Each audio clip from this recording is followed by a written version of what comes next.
Hello students, this is lecture number 8, unit number 2 and subject is principles of management.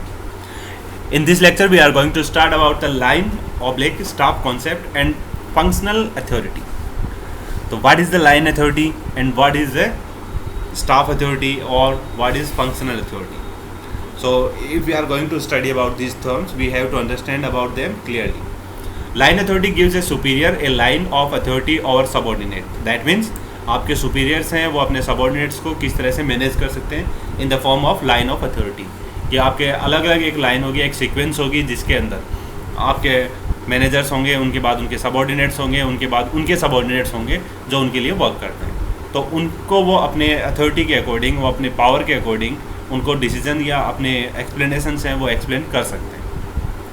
The scalar principle in organization is the clearer the line of authority from the ultimate management position in an enterprise to every subordinate position, the clearer will be the responsibility for decision making and the more effective will be the organization communication.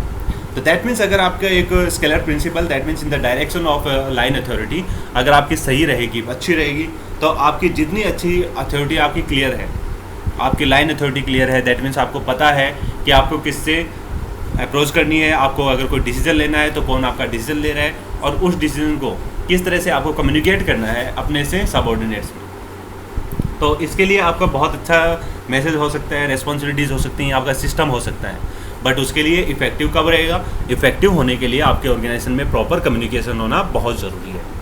जैसे आपके अगर superiors हैं, उन्होंने कोई decision दिया but वो decision अपने subordinates को वो प्रॉपरली मैसेज नहीं कर पाए, तो उस डिसीजन को प्रॉपरली और कम्युनिकेट नहीं कर पाने की वजह से आपके सबऑर्डिनेट्स को वो चीज़ें पता नहीं होंगी और जब उनको वो चीज़ पता नहीं है तो उनके अकॉर्डिंग उनका डिसीजन है वो फेल हो जाएगा. It therefore becomes apparent from the scalar principal that line authority is that relationship in which superior exercises direct supervision over A subordinate. And authority relationship in direct line और steps, that means उनके पास जो उनके subordinate हैं उनके ऊपर उनके superiors का directly supervision रहता है. वो उन्हें चेक कर सकते हैं, देख सकते हैं कि वो अपना काम प्रॉपरली कर रहे हैं या नहीं कर रहे हैं. उनकी अगर कोई प्रॉब्लम्स है तो वो उनकी प्रॉब्लम्स को सुन सकते हैं, उनका सॉल्यूशन दे सकते हैं. उनके अपने अथॉरिटी के अकॉर्डिंग वो उन्हें अपने सजेशंस या अपने सॉल्यूशंस है वो प्रोवाइड करा सकते हैं, जिसकी वजह से उनकी जो भी प्रॉब्लम आ रही थी काम में वो तुरंत आपकी सॉल्व हो जाएगी. And the nature of the staff relationship is advisory, क्योंकि आपका नेचर जो है इसमें स्टाफ रिलेशन का वो एडवाइजरी इसलिए होता है क्योंकि एडवाइजरी में क्या रहेगा कि आप अपने स्टाफ को एडवाइस देते हैं कि if you will do this according to this method it will be beneficial for your work. तो अगर आपका रिलेशन है अपने स्टाफ के साथ एडवाइजरी है तो आपका स्टाफ है वो आपके साथ वर्क करेगा अपने दिलोजान से, एफिशिएंसी से. बट अगर आपका मेथड रहेगा उसके पास अथॉरिटी के पावर को फोर्स करने का, तो उसमें क्या रहेगा कि आपका स्टाफ है वो आपके साथ अच्छे से वर्क नहीं करेगा. वो आपकी प्रॉब्लम या आपकी पावर की वजह से आपके साथ वर्क करेगा, जुड़ा हुआ रहेगा, अपनी सैलरी के लिए वर्क करेगा, बट आपकी ऑर्गेनाइजेशन के लिए वो अपने हार्ट से या दिल से काम नहीं कर पाएगा. और जब तक कोई भी ऑर्गेनाइजेशन के एम्प्लॉय अपनी ऑर्गेनाइजेशन के लिए कम्प्लीटली काम नहीं करते हैं तब तक वो ऑर्गेनाइजेशन ग्रोथ नहीं कर सकती. तो ऑर्गेनाइजेशन में हमेशा हम यही देखते हैं कि आपकी ऑर्गेनाइजेशन है तो उसके एम्प्लॉयज़ है वो एक एज ए फैमिली अगर वर्क करते हैं तो आपकी ऑर्गेनाइजेशन ग्रोथ करती है. बट वो अगर एज ए एम्प्लॉय ही वर्क कर रहे हैं तो आपकी ऑर्गेनाइजेशन वहाँ पे ग्रोथ नहीं कर सकती. The function of people in a pure staff capacity is to investigate, research and give advice to line manager. तो फंक्शन ऑफ पीपल का अगर हम देखते हैं कि पूरे स्टाफ का या सारे स्टाफ का क्या रहता है, एक स्टाफ कैपेसिटी का, कि वो कैसे इन्वेस्टिगेट करता है, रिसर्च करता है और एडवाइस देता है लाइन मैनेजर को कि हाँ हमें ये प्रॉब्लम आ रही है और हम इसमें क्या कर सकते हैं, या अगर हमें इस प्रॉब्लम को अगर हमें सॉल्व करना है तो हम इस तरह से इस मेथड से इस प्रॉब्लम को सॉल्व कर सकते हैं. तो उसमें आपका स्टाफ है वो भी अपने मैनेजर को एडवाइस दे सकते हैं. तो दैट मीन्स डायरेक्टली उनके मैनेजर हैं वो अपने सबऑर्डिनेट से कनेक्टेड हैं और सबऑर्डिनेट से कनेक्टेड है तो दैट मीन्स वो उनके सजेशन सुन भी सकते हैं. और अगर वो उनके सजेशन एडवाइस सुनते हैं तो वो आपकी ऑर्गेनाइजेशन के लिए बेनिफिशियल ही रहेगा, because he is the working on that problem particularly. और जब वो पर्टिकुलर उस प्रॉब्लम पे वर्क कर रहा है तो उसे उस प्रॉब्लम के बारे में इन्वेस्टिगेशन भी किया है, रिसर्च भी किया है, उसे हर एक चीज़ उसके बारे में क्लियर है. Then the functional authority is the right that is delegated to an individual or department to control specified process, practices, policies, or other matters relating to activities undertaken by person in other departments. And the functional authority की अगर हम बात करते हैं तो functional authority क्या है? Is the right that is delegated to an individual or department to control. तो आपके किसी भी इंडिविजुअल के लिए या डिपार्टमेंट के लिए एक फंक्शनल अथॉरिटी है, दैट मीन्स आपको एक काम करना है, वो आपका फंक्शन है, आपके डिपार्टमेंट का फंक्शन है कि आपको काम करना है, तो दैट मीन्स एक पर्टिकुलर डिपार्टमेंट के लिए पर्टिकुलर फंक्शन डिफाइन होगा, उसे उस काम को कंट्रोल करना है स्पेसिफाइड प्रोसेसेस के थ्रू, प्रैक्टिसेस के through, that means bar bar repeat होते हैं, पॉलिसीज़ जो आपने डिफाइन कर रखी है उन पॉलिसीज़ को लेके चलना है, और other matters relating to activities, और जो भी अलग मैटर हैं जो कि आपकी एक्टिविटीज़ से रिलेटेड हैं, जो कि आपके इंडिविजुअल एम्प्लॉयज़ हैं जो आपके अदर डिपार्टमेंट्स में भी हैं, उनके थ्रू आपको कॉन्टेक्ट करना है, तो उनसे आपको किस तरह से काम करवाना है, काम करना है, तो वो सारे के सारे आपके आते हैं फंक्शनल अथॉरिटी में, कि आपकी जो फंक्शनल अथॉरिटी है जो आपके काम कर रहे हैं वो लोग क्या कर सकते हैं, उनके पास क्या पोजीशन है, क्या पावर है और क्या अथॉरिटीज़ हैं कि जिसकी वजह से वो अपना काम कर रहे हैं। तो ये हो गया आपका लाइन ऑफ स्टाफ कॉन्सेप्ट या फंक्शनल अथॉरिटी। तो लाइन ऑफ स्टाफ में है कि आपके किस तरह से आपको सबऑर्डिनेट्स हैं उनके साथ कम्युनिकेशन रखना है। फंक्शनल अथॉरिटी है दैट मीन्स आपको अपने डिपार्टमेंट के लिए जो भी आपके फंक्शनल एक्टिविटीज़ हैं, प्रोसेसेस हैं, उनमें जिनका इन्वॉल्वमेंट है उन सब के साथ आपको किस तरह से रिलेशनशिप मेंटेन करनी। Then next point is decentralization of authority.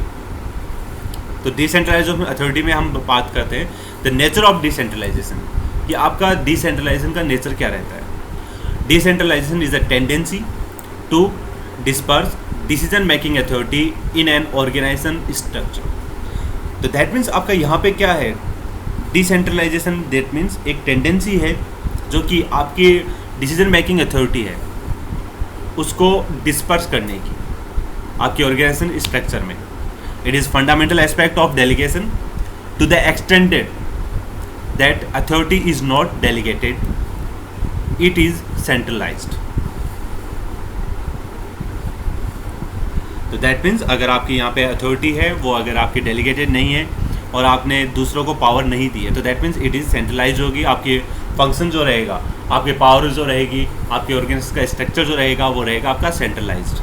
But आप यहाँ पे क्या चाहते हो कि डिसेंट्रलाइज आपकी पावर है वो एक ही हाथ में ना हो और उसे आप डिस्ट्रीब्यूट करें अलग अलग हाथों में। Different kinds of centralization. तो अगर हम सेंट्रलाइजेशन समझते हैं तो सेंट्रलाइजेशन क्या है, centralization of performance. Centralization of performance pertains to geographic concentration.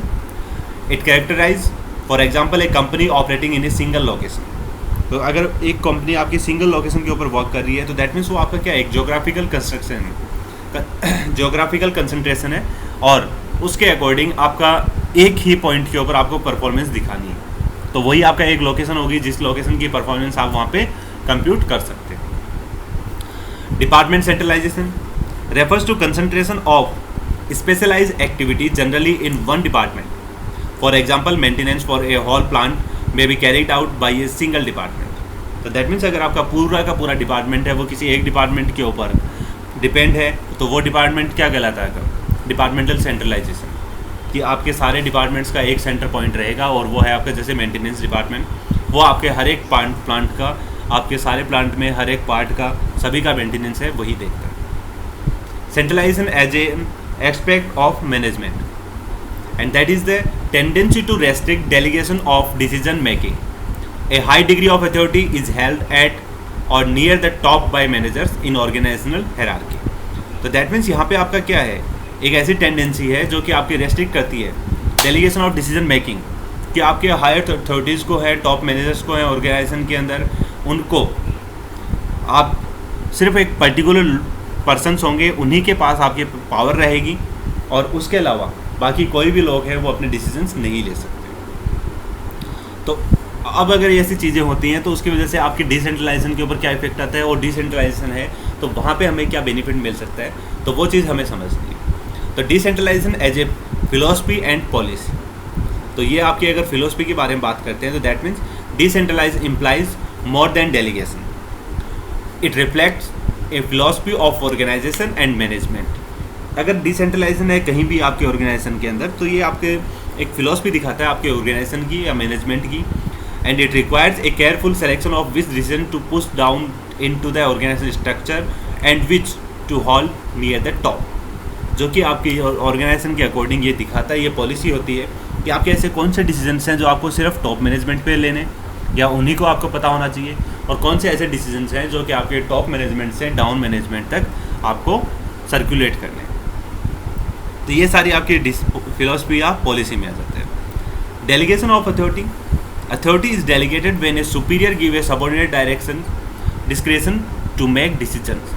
तो दैट मीन्स अथॉरिटी क्या है, authority is delegated, that means कि आपके जो सुपीरियर है अपने सबऑर्डिनेट को डिसीजन लेने के लिए अथॉरिटी देते हैं या फिर पावर देते हैं। The process of delegation involve determining the result expected from A position, assigning task to the position, delegating authority for accomplishing these tasks, and holding the person in that position responsible for the accomplishment of the task.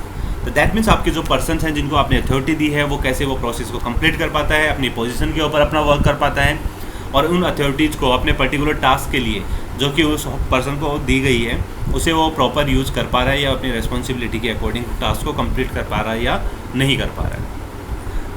The next point is the art of delegation. Most failures in effective delegation occur not because managers do not understand the nature and principle of delegation, but because they are unable or unwillingly to apply them. तो mostly जो आपके failures होते हैं decision making में वो ऐसा नहीं होता कि वो समझ नहीं पा रहे, इट मीन्स वो अनेबल हैं या फिर अनविलिंगली, या तो वो अप्लाई नहीं कर पा रहे या वो जानबूझ के अप्लाई करना चाहते नहीं। तो delegation is in a way an elementary act of managing. तो इसीलिए आपका जो डेलीगेशन का तरीका है वो आपको अप्लाई करने का या मैनेजमेंट में एक ऑप्शन हो सकता है जिससे आपके सारे के सारे एक्ट्स हैं उनको कैसे आप एलिमिनेट कर सकते हैं, जिन्हें आप नहीं करना चाहते उन्हें आप एलिमिनेट कर सकते हैं। Personal attitude towards delegation, receptiveness, N underlying attribute two of managers who will delegate authority as a willingness to give other people's idea a chance. तो receptiveness that means आपने एक पोजीशन दी आपने पर्सन्स को भी अपने आइडिया या अपने solutions हैं वो बताने की, जिसकी वजह से आप अपनी ऑर्गेनाइजेशन के लिए अच्छे डिसीजन ले सकते हैं। तो दैट मीन्स कोई भी अगर काम करना चाहता है और अगर आप उसकी सुन रहे हैं तो वो आप उनके लिए एक अच्छा हो सकता है, आपकी ऑर्गेनाइजेशन के लिए भी और आपके एम्प्लॉयज़ के लिए। तो that means that will be beneficial for your organization. Second point, willingness to let go. If the size or complexity of the organization forces delegation of authority, manager should realize that there is a law of comparative managerial advantage, same as law of comparative economic advantage, which states that a country wealth will be enhanced if they export what it produces most efficiently and imports what it produces least efficiently. So that means यहाँ पे आपके अगर capability है आपके पास कि आप किन चीज़ों को छोड़ सकते हैं, किन चीज़ों को आप अपने ऑर्गेनाइजेशन में अवॉइड कर सकते हैं, वो कैपेबिलिटी आपके पास होनी चाहिए। आपके पास जो डिसीजंस हैं उनमें से आप कैसे डिसीजंस जो आपके लिए इम्पोर्टेंट हैं उनके आप ज़्यादा फोकस कर सकें और जो आपके लिए इम्पोर्टेंट नहीं है उन चीज़ों को आप अवॉइड कर सकें। तो वो चीज़ आप में होनी चाहिए। Willingness to let others make mistakes, continual checking on the subordinate to ensure that no mistakes are ever made will make true delegation impossible. तो अगर हम कंटिन्यूसली चेक कर रहे हैं सबऑर्डिनेट्स को और रियल में हमें पता चलता है कि कभी कोई मिस्टेक ही नहीं हुई, तो ये तो एक गलत चीज़ है, ऐसा हो भी नहीं सकता। Since everyone make mistake, a subordinate must be allowed to make some and their cost must be considered and investment in personal development. तो आपके अगर एम्प्लॉई या सबऑर्डिनेट ने कोई गलती की है तो हमें उनकी कुछ मिस्टेक्स को अलाउ कर देना चाहिए, और अगर हम उन्हें अलाउ करते हैं तो वो हमारी ऑर्गेनाइजेशन के लिए हम बात करते हैं कि वो आपकी कॉस्ट क्या पड़ेगी, उसकी कॉस्ट होगी आपके पर्सनल डेवलपमेंट में। आपके जो भी एम्प्लॉयज़ हैं उनका पर्सनल डेवलपमेंट होगा, वो चीज़ों को सीखेंगे। अगर उन्होंने मिस्टेक की है तो वो उस मिस्टेक से ये सीखता है कि दोबारा मुझे इस तरह की प्रॉब्लम्स क्रिएट नहीं करनी। सीरियस और repeated mistake can be largely avoided without nullifying delegation. तो अगर कोई मिस्टेक बहुत ज़्यादा बड़ी है या सीरियस है और रिपीटेड हो रही है, बार बार हो रही है, उन चीज़ों को हमें अवॉइड नहीं करना चाहिए। विलिंगनेस टू ट्रस्ट सबऑर्डिनेट्स, आपके जो सबऑर्डिनेट्स हैं उनके ऊपर आपको ट्रस्ट रहना चाहिए, उनके ऊपर आपकी विलिंगनेस होनी चाहिए कि हम उनके ऊपर ट्रस्ट कर सकते हैं। Willingness to establish and use broad controls, आपके अंदर ये विलिंग होनी चाहिए कि हाँ हम एस्टेब्लिश कर सकते हैं या अलग अलग कंट्रोल हैं वो हम बना सकते हैं। तो ये सारी चीज़ें आपकी आती हैं डिसेंट्रलाइजेशन में, जो कि आपके लिए आई थिंक इम्पॉर्टेंट है और आप इन सब चीज़ों को अच्छे से समझते हैं।